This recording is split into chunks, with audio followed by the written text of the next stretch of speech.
Hey guys, and welcome to the first video I've done, well no, the second video I've done after my trip to Europe. I went to Spain, I went to Italy, I got around with family and friends that I haven't seen in a long time, and it was pretty great, and I took my Switch with me.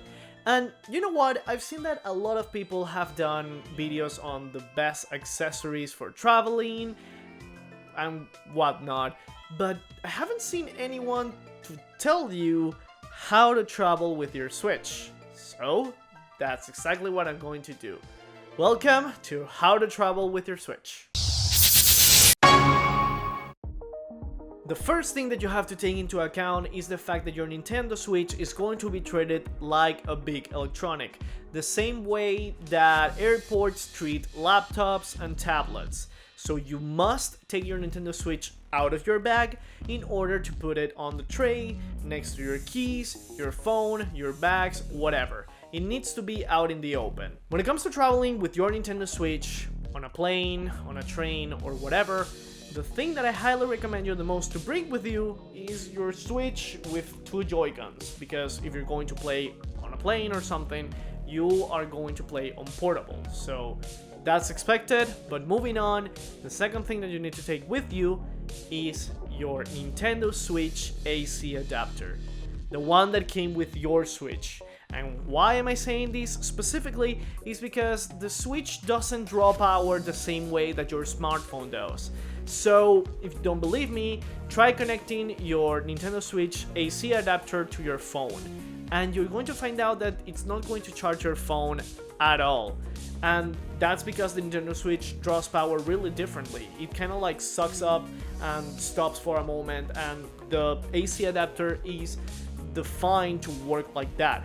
So if you're traveling to somewhere like Europe, for example, what do you have to take with you to charge your Switch? Now, there are a lot of options. The most expensive and dumber one is buying an AC adapter in Europe. It costs you like 20 euros or something.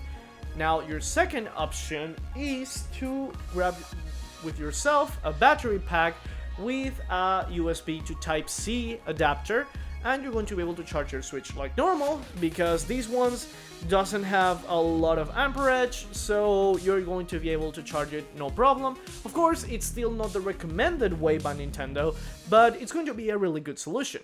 But the final one, that is the most common one if you think about it, are specifically these ones. These are outlet adapters that convert the European adapters into American ones, and these ones are really good. This the black one costs €1.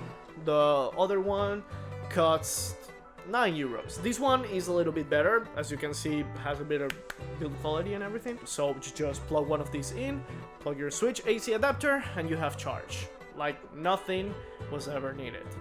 The third basic thing that you have to take into account is a backpack, because that's all you need. You throw your Switch into your backpack and you're good to go.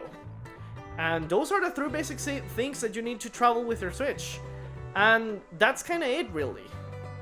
If you have absolutely no regard for the safety or condition of your Switch. If you are concerned of your Switch, how it travels, if you want to protect it, if you want to make it more durable, there are other things that you have to take into account. So if you don't have any problem with just throwing your Switch into your bag, you're good to go. But if you want to preserve the quality of your Switch and have it work like normal, take into account these next three accessories. The first one, a screen protector, because the screen of your Switch is plastic, so it's prone to scratching a lot. During the release, a lot of people had reported that their dock, of all things, had scratched the screen of your Switch, making the portable experience hampered and even annoying because you couldn't take out a scratch on the screen. So I highly recommend you to go into Amazon and tap Nintendo Switch Screen Protector and grab whatever you like. Either the price or everything. There are anti-scratch ones, anti-glare ones, and even the ones that I got are from D brand. Now these ones come in pairs, they're like 25 bucks, but their anti-scratch are really good, easy to install, and are the ones that I highly recommend to anyone that is looking for a really good screen protector. And why recommend a screen protector over everything else? Well, because if you throw your Switch into your bag, nothing protects it of becoming scratched and scuffed by other stuff that you may have on your bag, like your wallet, your keys, your charger, whatever. So it's highly recommendable that you take your Switch, protect it like normal, and there you go. You will have no more problems whatsoever. The second thing that I highly recommend you to have is going to be a carrying case. Now, this case is the one that was made by Nintendo. These cost like 10-15 bucks, and it's really great. It comes with 2 extra cartridge holders, and it's really good. It fits all your Switch like normal and protects your Joy-Cons. And why do you need to protect your Joy-Cons? Well, it's more than obvious that if it gets bumped in your backpack, the joysticks specifically are bound to stop working altogether. If you're familiar with the term Joy-Con drifting, is the phenomena that happens when your Joy-Con starts outputting movement even if you are not touching the joysticks. It's really hard. A lot of people have been suffering because of it, and sometimes it's caused by people that throw their Switch on the back like nothing. So if you're looking to protect your Switch as a whole, you need the carrying case. Now, why do I recommend it so much as I do? When a friend of mine bought his new Nintendo Switch and he asked me what should he buy, I told him, buy a carrying case. Whichever carrying case that you want, but buy one. There are ones that are super slim. They're super snugged to your Switch, so there's no excuse. You can grab whatever you want on Switch cases, and it's going to be perfect. The last thing I'm going to recommend you to have is that you take headphones with you.